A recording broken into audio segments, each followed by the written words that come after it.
thank you for joining us for The Love of Wisdom with Alan Watts, in a talk from our second radio series on Zen.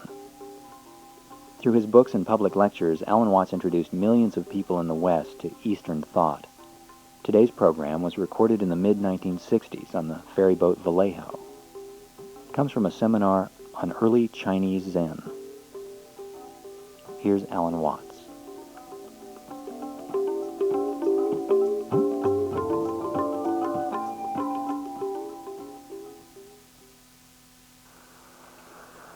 Now, yesterday, I was doing two things.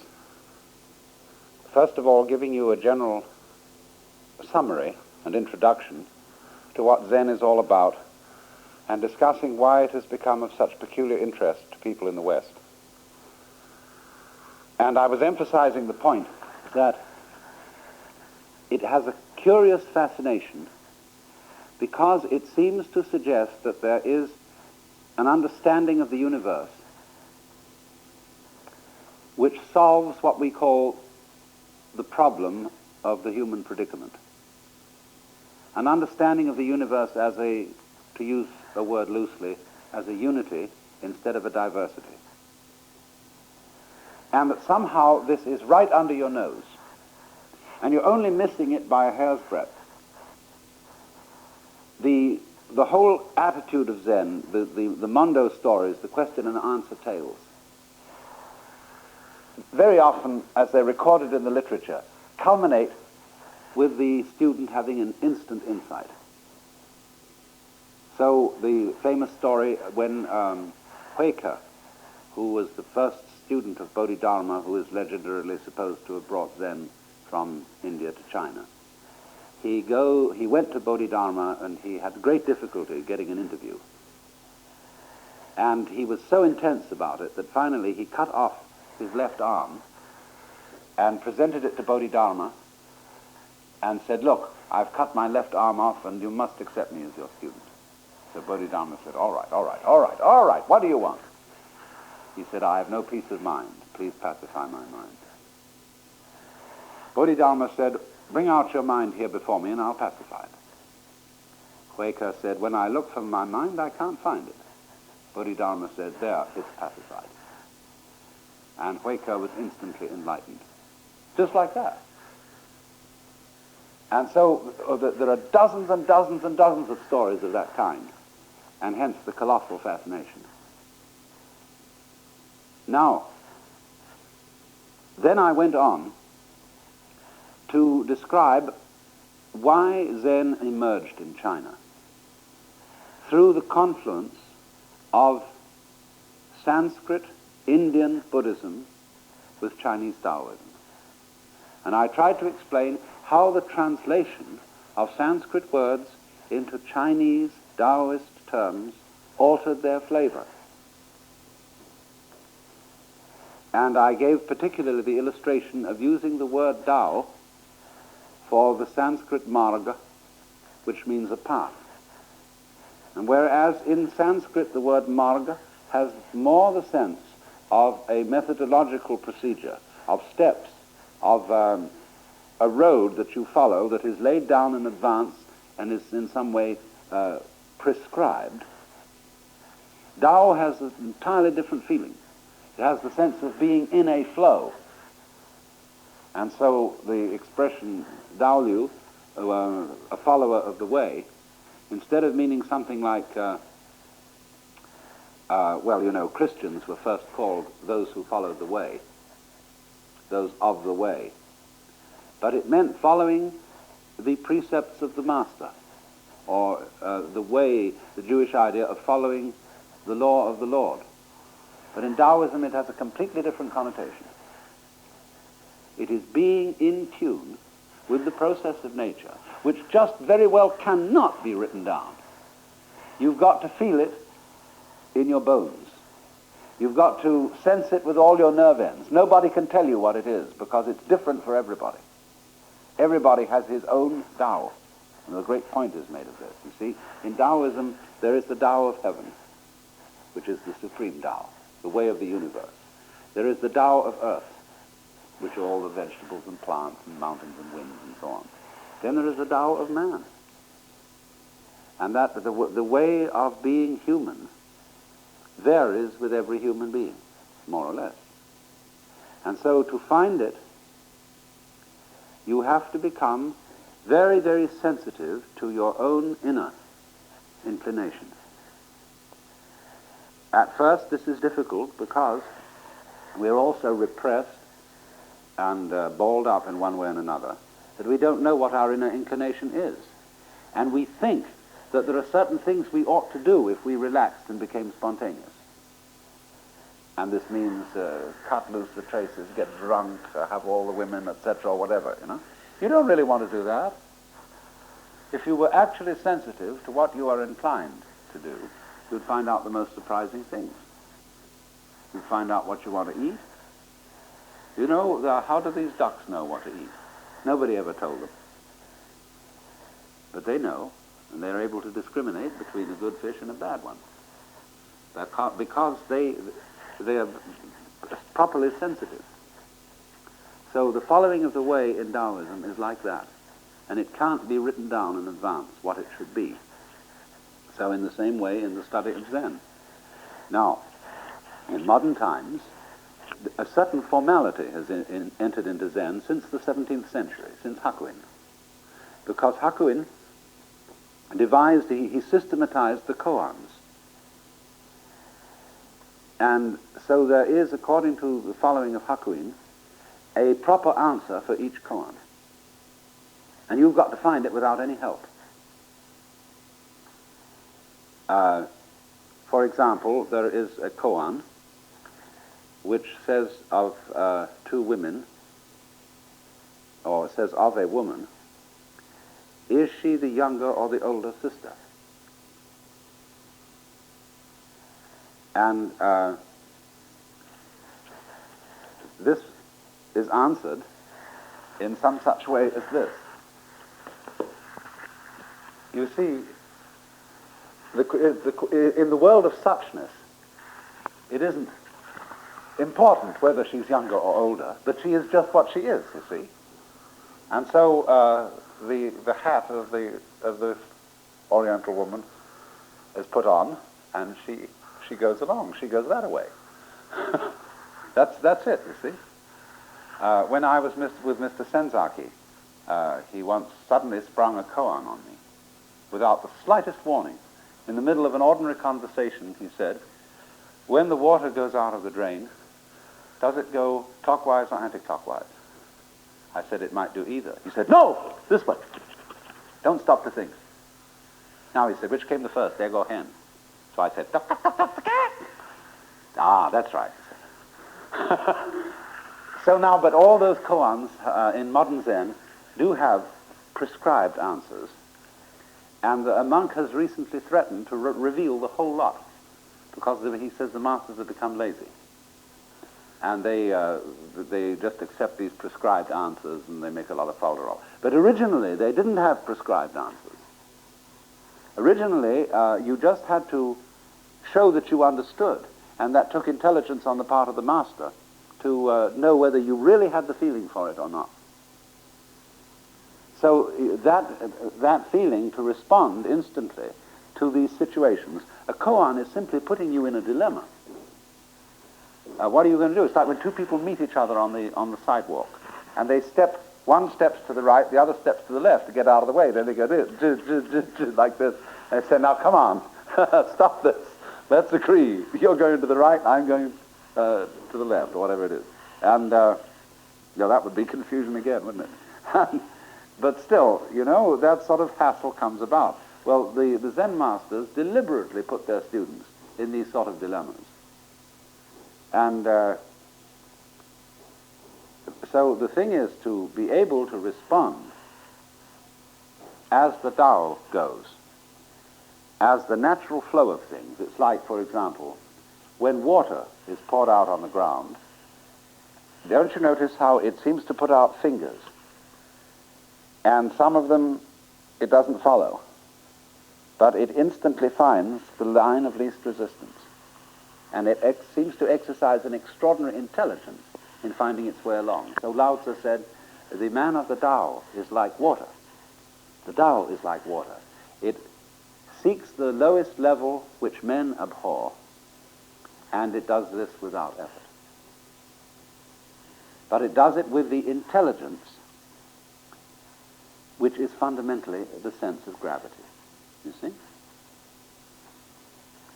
And he says also, nothing is softer than water, and yet nothing is so capable as water of overcoming all the hard things in the world.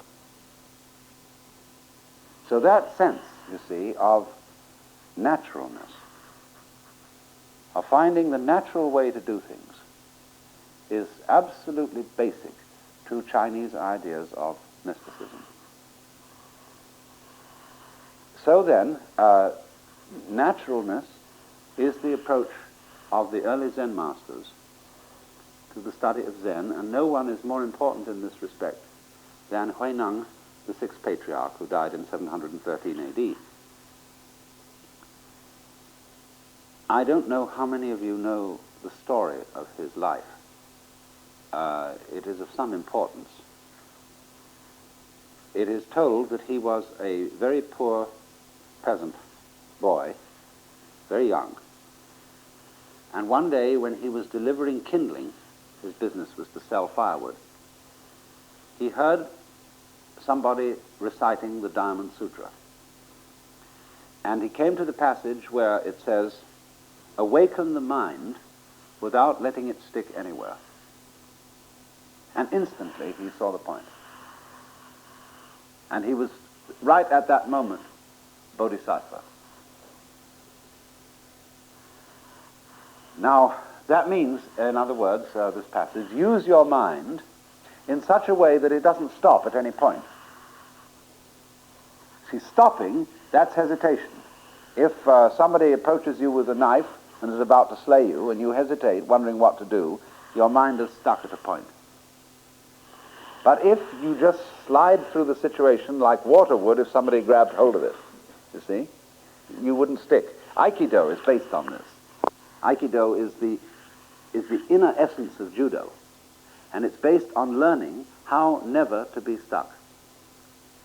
The principle, for example, it's very difficult to grab hold of a rotating pole. It slithers out of your hand. So in Aikido, you rotate on a smaller circle than your opponent, and he finds you absolutely slithery. He can't control you. In Aikido is aimed at getting out of messes. When somebody attacks you, you're just not there. It is not an aggressive art. It's the opposite of karate. So, this was what the sixth patriarch heard. Now then, he was at that time wanting to find out if he really understood it properly. And so he sought out the man who was then the fifth successor of Bodhidharma, a man called Hongren.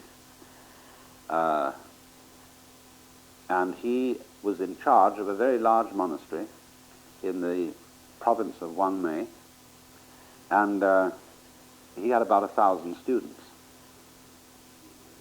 And he was getting old and shaky, and when he met Huineng, he said, "Well, you're just a country bum. How could you possibly have an understanding of Buddhism?" But he saw instantly that he did, because Huineng replied, "Whether you are a peasant or an urban man, whether you come from the north or the south, has no difference so far as the Buddha nature is concerned." And Hongren looked at him and said, "You go into the kitchen section and pound rice." So Huineng took off and went pounding rice. Then the master made an announcement to the whole congregation of monks that I'm getting old and it's time for me to pass on, and I have to have a successor. So I'm going to have a poetry contest. And the one of you who writes a poem which best shows his understanding of Zen will be my successor. Well, all the monks said, well,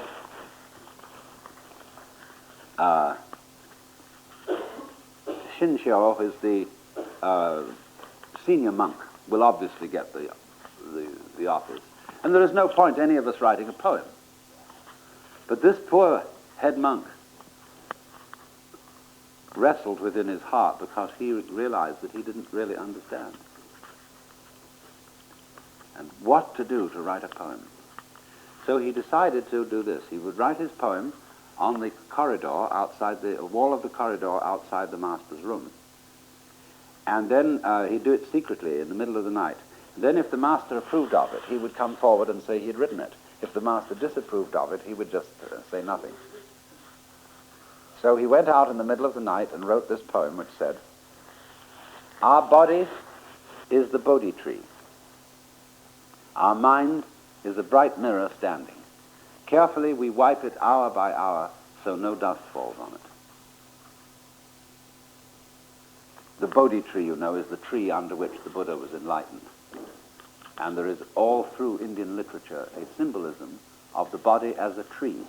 The spine is the trunk, and there are chakras and centers like flowers on it, from which it's the same symbol as the Yggdrasil, the world tree, which unites heaven and earth. So then the master took a look at that poem, and he said, "This is a very fine poem, and it shows clearly that the person who wrote it has great understanding, and you are to put candles on either side of it and burn incense, and everybody in the monastery is to learn it by heart and recite it." So then he took the head monk aside privately and said, "Listen, this is a lot of bunk. You don't understand. You write, if you want to get the insignia of the Patriarchate, you write another poem." But meanwhile, all these monks were running around reciting it, you know, trying to memorize it and repeating it over and over again. And it happened that one of them passed by the kitchen where Huineng was pounding rice. And he suddenly heard it and said, "What's that you're saying?" "Oh," he said, "haven't you heard, you country bumpkin? This is our senior head monk's poem that has been written, and the master has ordered all of us to recite it." Well, Huineng said, "This man doesn't know what it's about." So he said, "I would like to write a poem, but I can't write. I don't know how. You must write it for me." So they said, "You will write a poem? You from the south?" And so he went and he dictated this poem.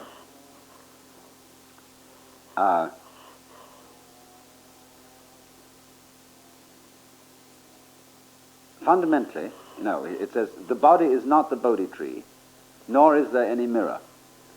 From the beginning, nothing exists. So what can the dust fall on?"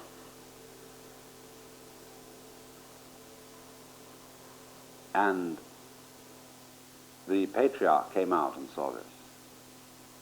Now, he realized that there was a real political problem going on here, because if he gave the patriarchate to this inferior country bumpkin, there would be an absolute uproar. So he took his shoe off and he rubbed it out, and he said, "This is of no merit." Then he secretly took Huineng and said, "Listen, you get the patriarchate." But he said, "If I give it to you in front of all these monks, they'll kill you." So he gave him the insignia, which consisted of a monk's robe and a begging bowl, and said, "Get out of here and lie quiet for about 10 years, and then start teaching." So that's what happened. Then, of course, when it was discovered what had happened, a whole lot of people set off in pursuit to get back the robe and the bowl from this awful scamp. Well, that's another story, but I mean, I'm going to suspend it there for the moment.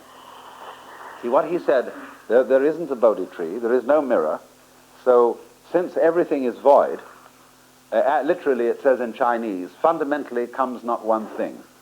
You know, like we say, gifts moida, fundamentally gives not, it doesn't give a thing. Really, there aren't any things. All things are thinks, as I explained yesterday. They are units of thought. So, where can the dust fall? Now, you see, we constantly think of our mind as something like a mirror on which events make an impression. He impressed me very much. Wipe him out of your mind. I'm going to wash that man right out of my hair. You know, it's the thing is, the mind is conceived as something to be knocked on. Like a camera, like the mirror, like the slate, like paper, the tablet. And Huineng says no. Basically, what you are, what your mind is,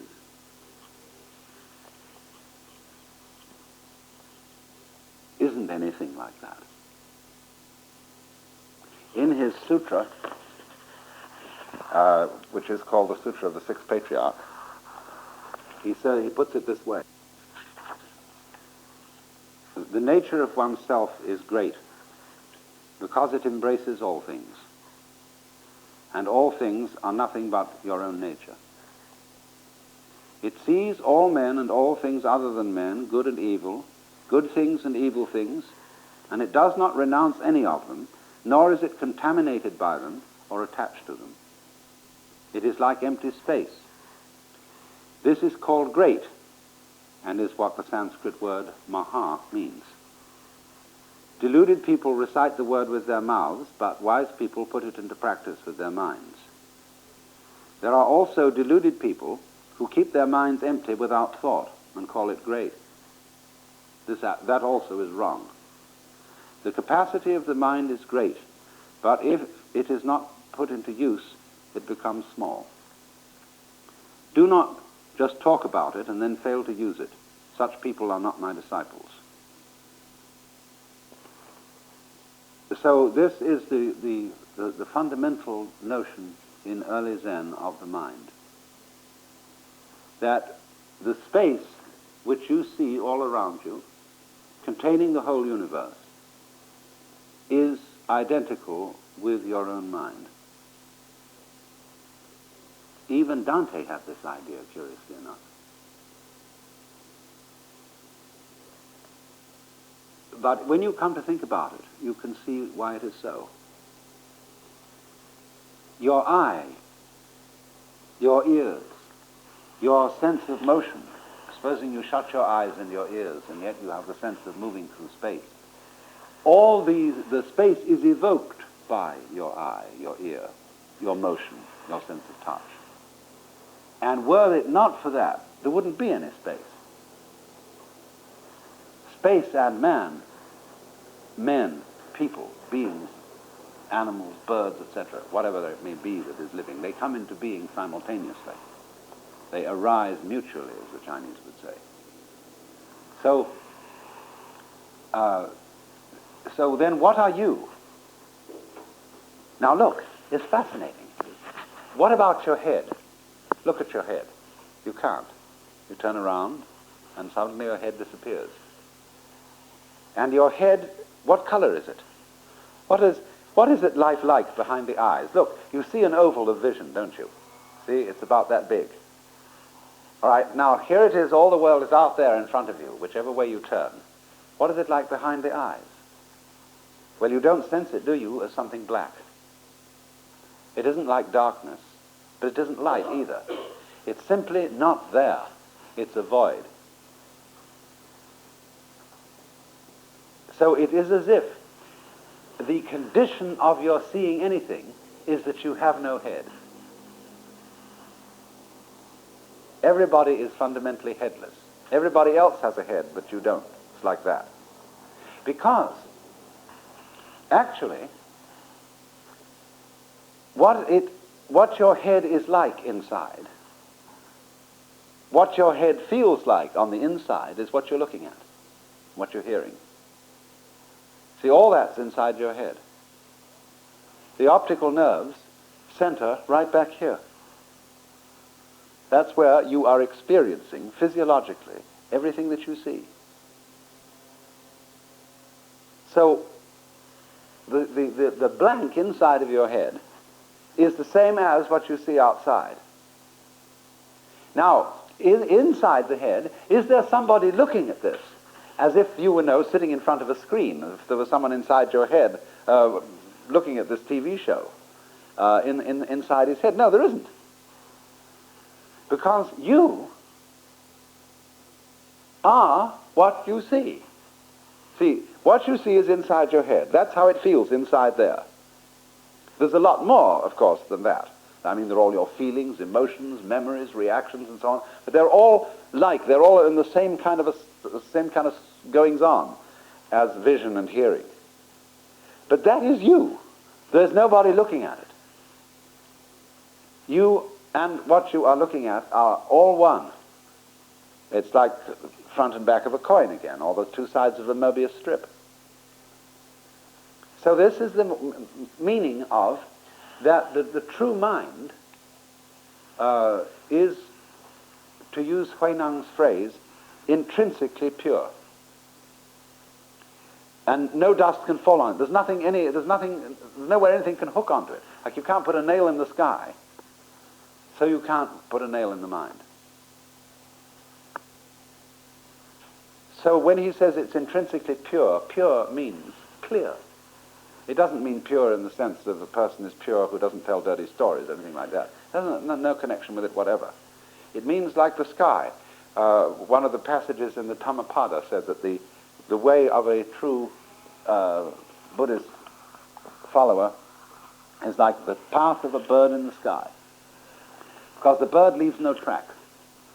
Same way when the birds fly over the water, they cast a reflection, but the reflection doesn't stick there.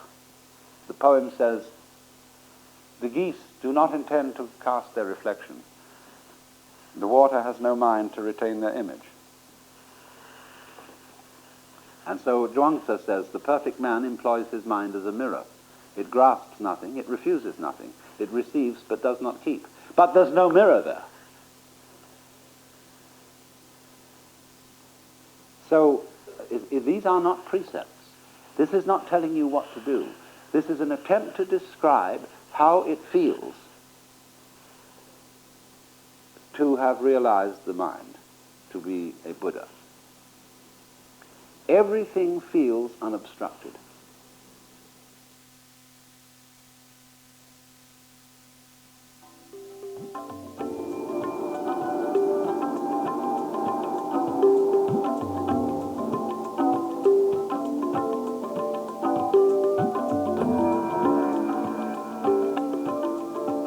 You've been listening to Alan Watts from the Alan Watts radio series number 8 on Zen.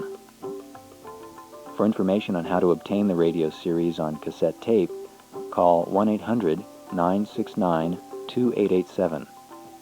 Or you can write to the Electronic University, P.O. Box 2309, San Anselmo, California, 94979. When you call or write, please indicate the name of your local station and that you heard a selection from the Alan Watts radio series number 8 on Zen. Again, the phone number is 1-800-969-2887. That's 1-800-WO-WATTS. The Love of Wisdom with Alan Watts is produced by the Electronic University. Our theme music is by Zakir Hussain, courtesy of Moment Records. I'm Neil Harvey. Thank you for listening.